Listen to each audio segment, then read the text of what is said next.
Halo guys, firman Tuhan hari ini tentang nasihat supaya berjaga-jaga yang terdapat di dalam Injil Lukas pasal 21 ayat 34 sampai 36.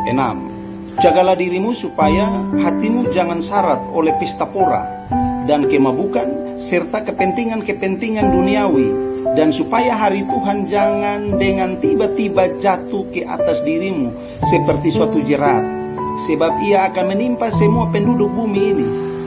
Berjaga-jagalah senantiasa sambil berdoa supaya kamu beroleh kekuatan untuk luput dari semua yang akan terjadi itu, dan supaya kamu tahan berdiri di hadapan Anak Manusia.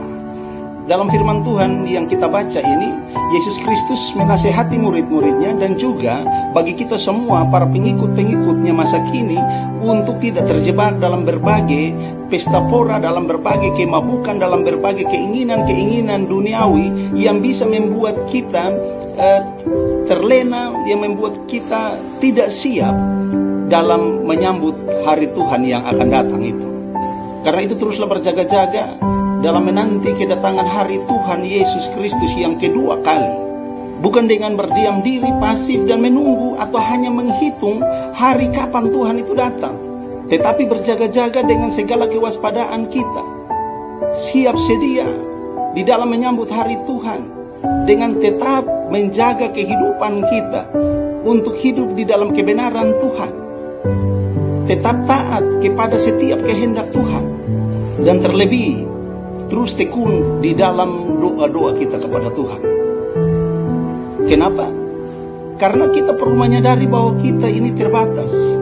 Kita tidak mungkin dapat berjaga-jaga dengan baik dan sempurna tanpa pertolongan Tuhan. Kita perlu bersandar penuh kepada Tuhan, perlu mempercayakan seluruh kehidupan kita hanya di dalam kedaulatan Tuhan. Jangan berfokus kepada hal-hal yang bersifat lahiriah, seperti hanya memikirkan bagaimana mempersiapkan baju baru. Bukan itu tidak penting, tapi fokus jangan hanya kepada itu. Jangan hanya fokus kepada bagaimana mempersiapkan kue dan minuman dengan mempersiapkan petasan, atau bahkan untuk kaum laki-laki mempersiapkan minuman keras dalam rangka menyambut Natal dan Tahun Baru. Hati-hati, hari Tuhan datang bisa jadi tepat ketika kita lagi ada di dalam kemabukan dan pesta pora, di dalam keinginan-keinginan duniawi kita.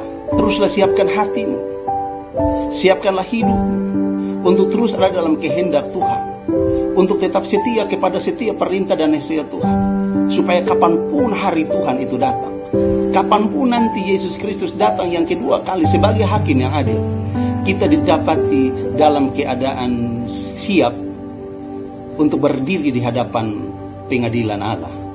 Tuhan Yesus memberkati kita semua.